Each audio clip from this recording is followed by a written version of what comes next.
ನಮ್ಮ ಸಮಾಜದ ಹಿರಿಯರು, ಮಾಜಿ ಮುಖ್ಯಮಂತ್ರಿಗಳು ಹಾಗೂ ಹಾಲಿ ಶಾಸಕರಾದಂಥ ಅಥಣಿ ಕ್ಷೇತ್ರದ ಲಕ್ಷ್ಮಣ ಸವದಿ ಅವರಿಗೆ ಕರ್ನಾಟಕ ರಾಜ್ಯ ಸರ್ಕಾರದಲ್ಲಿರ್ತಕ್ಕಂಥ ಕಾಂಗ್ರೆಸ್ ಸರ್ಕಾರದಲ್ಲಿ ಅವರಿಗೆ ಸಚಿವ ಸ್ಥಾನವನ್ನು ನೀಡುವ ಸಲುವಾಗಿ ಇವತ್ತಿನ ದಿನ ನಾವು ಪತ್ರಿಕಾಗೋಷ್ಠಿಯನ್ನು ನಡೆಸ್ತಾ ಇದ್ದೇವೆ. ಅದರ ಜೊತೆಗೆ ಚೆನ್ನಮ್ಮ ಸರ್ಕಲ್ನಿಂದ ನಾವು DC ಅವರಿಗೆ ಹೋಗಿ ಮುಖ್ಯಮಂತ್ರಿಗಳಿಗೆ ಹಾಗೂ ನಮ್ಮ ಪಕ್ಷದ ಅಧ್ಯಕ್ಷರಾದಂಥ ಹೊಸದಾಗಿ ಬಂದಂಥ BK ಹರಿಪ್ರಸಾದ್ ಅವರಿಗೆ ಹಾಗೂ ನಮ್ಮ ಕಾಂಗ್ರೆಸ್ ಪಕ್ಷದ AICC ಅಧ್ಯಕ್ಷರು ಹಾಗೂ ರಾಜ್ಯಸಭಾ ಸದಸ್ಯರಾದಂಥ ಸನ್ಮಾನ್ಯ ಶ್ರೀ ಮಲ್ಲಿಕಾರ್ಜುನ್ ಖರ್ಗೆ ಅವರಿಗೂ ಸಹ ನಾವು ಇವತ್ತಿನ ದಿನ ಜಿಲ್ಲಾಧಿಕಾರಿಗಳ ಮುಖಾಂತರ ನಾವು ಮನವಿಯನ್ನು ಸಲ್ಲಿಸ್ತಾ ಇದ್ದೇವೆ.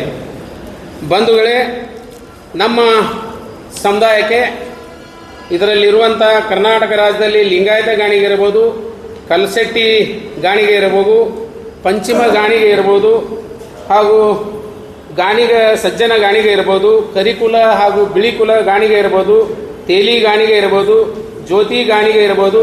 ಅದೇ ರೀತಿ ಹೈದರಾಬಾದ್ ಕರ್ನಾಟಕ ಮತ್ತು ದಕ್ಷಿಣ ಕರ್ನಾಟಕದಲ್ಲಿ ಈ ರೀತಿಯಾಗಿ ನಮ್ಮ ಸಮಾಜವು ಸುಮಾರು 40ರಿಂದ 50 ಲಕ್ಷ ಜನಸಂಖ್ಯೆಯುಳ್ಳಂಥ ಜನರಿದ್ದಾರೆ.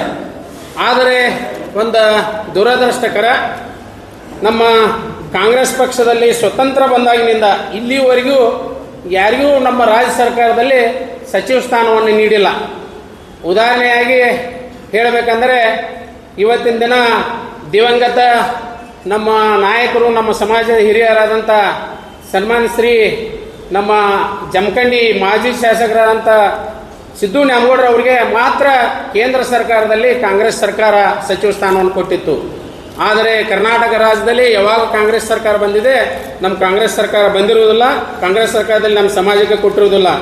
ಆದ್ದರಿಂದ ನಮ್ಮದು ಒಂದೇ ವಿನಂತಿ, ಸ್ವತಂತ್ರ ಬಂದಾಗಿನಿಂದ ಈವರೆಗೆ ಕಾಂಗ್ರೆಸ್ ಪಕ್ಷದಲ್ಲಿ ನಮ್ಮ ಸಮಾಜಕ್ಕೆ ಯಾವುದೇ ರೀತಿಯಿಂದ ಒಂದು ಸಚಿವ ಸ್ಥಾನವೂ ಸಹ ಕೊಟ್ಟಿಲ್ಲ.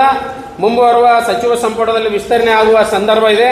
ಆ ಸಂದರ್ಭದಲ್ಲಿ ನಮ್ಮ ಅಥಣಿ ಕ್ಷೇತ್ರದ ಹಾಗೂ ಉತ್ತರ ಕರ್ನಾಟಕದ ಹುಲಿ, ನಮ್ಮ ಸಮಾಜದ ಒಬ್ಬ ಹಿರಿಯ ಶಾಸಕರು ಆದಂಥ ಸನ್ಮಾನ್ ಶ್ರೀ ಲಕ್ಷ್ಮಣ್ ಸವದಿ ಅವರಿಗೆ ಮಂತ್ರಿ ಸ್ಥಾನವನ್ನು ಕೊಡಬೇಕನ್ನುವಂಥ ಮಾತನ್ನು ಈ ಸಂದರ್ಭದಲ್ಲಿ ಹೇಳಿ ಬಯಸ್ತಾ ಇದ್ದೇನೆ.